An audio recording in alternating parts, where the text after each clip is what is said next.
Hello Neighbor 3 might be really good. Hello Neighbor 3's Prototype 1 released, and when I played it live, there was one of its developers, Alexander. He asked me a question. What is your ideal Hello Neighbor game? Or something like that. I didn't know how to answer. So I made a forum on my Discord server for everyone. People answered there for me, and the answers were either apple or long and interesting. Anyway, why did I suddenly start talking about an ideal Hello Neighbor game? Because Hello Neighbor 3 might not deliver that. But not in a bad way, not at all. A lot of people said that Hello Neighbor 3 might bring back the golden days or just a bit of it. That it might bring Hello Neighbor franchise back to its former glory. And I don't think they are wrong. There's a potential that Hello Neighbor 3 might bring us even higher than before, but not for it being a Hello Neighbor game anymore. Hello Neighbor 3 is clearly trying to be a very different and unique game. If it becomes famous, then it's not because it's a Hello Neighbor game, but because it's basically a completely different game, just with the name Hello Neighbor and 3. Now Hello Neighbor 3 is in its earliest of public stages, and we can barely tell anything from it because it barely has a story. It doesn't even have a story, it's just quickly made up for it to be, for it to not be complete nonsense. So before I get to the main part, why it won't be an ideal Hello Neighbor game, then I'll tell you the great and important stuff about it.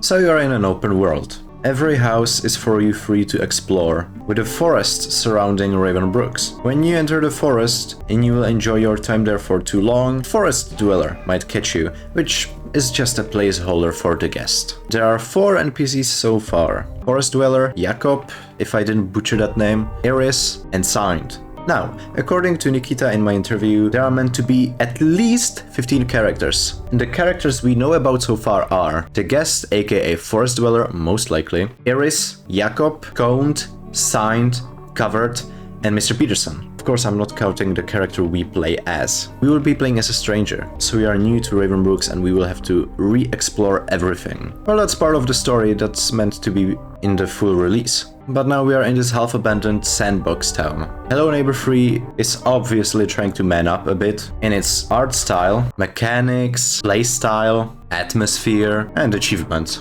You have only 2 enemies in this build. Forest Dweller and Signed. The Sign is just walking around, vandalizing stuff because he is a vandal from Hello Guest, or the enemies are vandals. Signed, Covered, and Coned. There are 4 tools scattered around the map. Tape and screwdriver, which can be used to fix stuff, and crowbar and a saw, which can be used to break stuff. Signed will steal those items to break stuff and vandalize. His tasks are scripted. He always starts with taking a saw, going to a billboard above a road, to break it. The billboard falls down and Jakob will drive by, crashing into it. You can of course interrupt these tasks by getting in his line of sight. Then he will silently chase you around. Well, not really silently, he's making some noises, but there's no chase music. Yeah, that's what I wanted to say. There's no chase music, which adds up to the atmosphere really, and I honestly like it. There are 2 neutral NPCs. Iris and Jacob. I'm going to call him Jacob, sorry. Jacob works at a gas station. Iris, she probably doesn't work anywhere yet.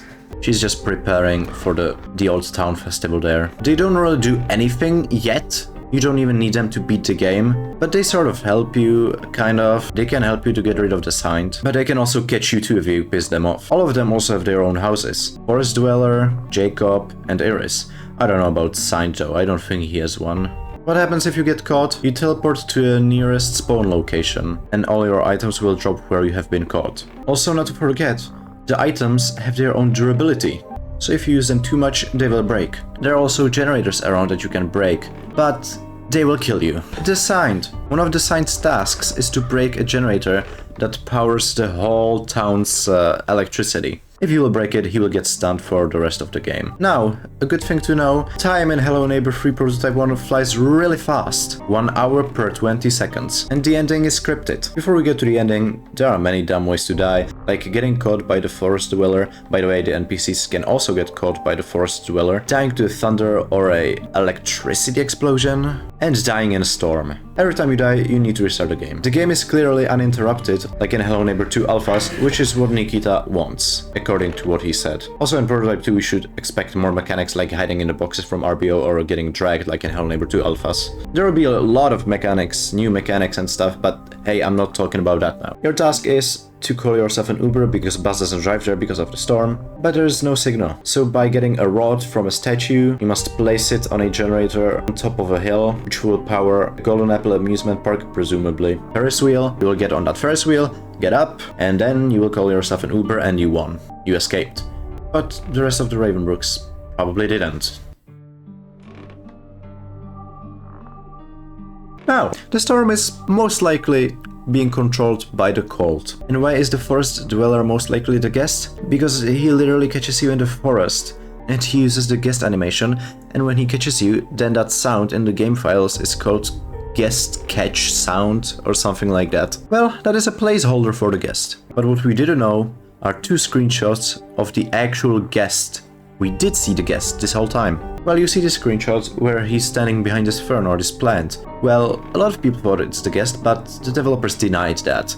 Also, there's this tall guy in the promotional art in that doorway, which nobody really thought anything about. But those 2 characters are one and the same. I can show you right here on these screenshots. And that weird thingy inside them you see is a rig skeleton that was found in the files of Hello Neighbor 3 Prototype 1. The rig isn't named anyhow, but its bones are named Bake Rope and Bake something.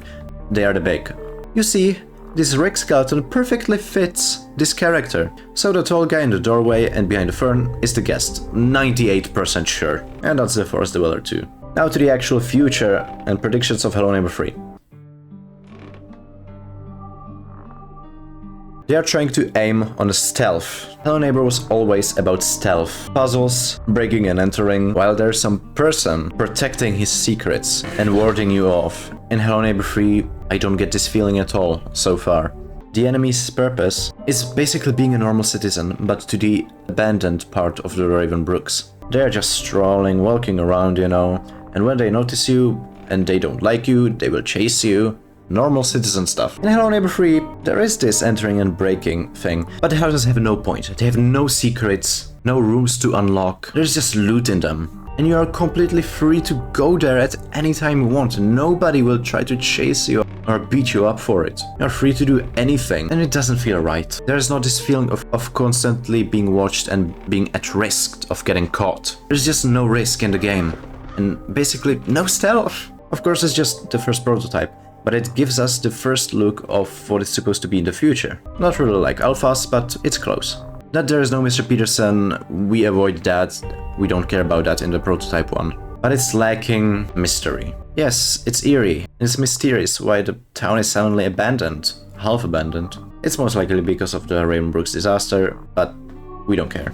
What the devs want you to do is to befriend the NPCs, and each NPC will have a different behavior tree, decisions, and playstyle. You'll probably have your own property too, since back then in the Hello Neighbor wiki, it said in the enemies' descriptions that they will rob you during storms and steal your hard-earned goodies. So they will be stealing stuff from you too. Now, like I said earlier, 1 hour passes after 20 seconds. Even for gaming, that's really fast, and you have limited time to beat the game. The ending is scripted, so you should beat it in 7 minutes and 20 seconds of IRL time. Of course, there are glitch speedrun strategies, but we don't talk about that too. This makes it a strategy game. You'll restart many times, learn items locations, learn the NPC's behavior, you'll realize that it's scripted and stuff, and you must make a strategy. You must play around the code, but that's what developers want you to do. Hello Neighbor never was a strategy game. It was kind of a stealth game, you could sometimes even say a horror game, but mostly it was a puzzle game, with this urge to uncover secrets. I don't have that urge in Hello Neighbor 3 so far. Hello Neighbor 3 is completely different. Of course, Nikita said in the devlog too, why is it so different? Why did they decide to make it like that? It's mostly from his childhood, from his past, we know. But I hope that these things that are classic to Hello Neighbor won't be missing. Nightmares, fears, hallucinations. Someone says Hello Neighbor, those are also things I imagine, because fears, hallucinations and nightmares are part of the game's history, part of its story. We need it. Bringing back Guest World wouldn't be bad too. Now, they don't want to make it Hello Neighbor 1 kind of sandbox. They want to make it more. They had this idea of drivable cars for players, but they don't want to do that for reasons that were said in the interview. But that doesn't mean they won't try again. There will be lots of mechanics. It will for sure be a strategy game. decision-making game. It's going to be close to RPG, really. You can consume food too, but not to survive, but to gain strengths, you know, and advantages. Like it's currently with a banana, where you get temporary speed boost. You can probably see why I think that Hello Neighbor 3 will be completely different, huh? It also might be the last Hello Neighbor game. Here, take a look at Mr. Peterson's finished concept art for Hello Neighbor 3. And here, a cover of the Reset Day novel. In the Reset Day novel, he's like 76, if I recall correctly, now I'm not sure. And before they revealed the full model, I was guessing that Hello Neighbor 3 will take place before the Reset Day novel. But when they showed us the full model, I think I'm wrong. I think the neighbor is way older, that it's happening after Reset Day novel.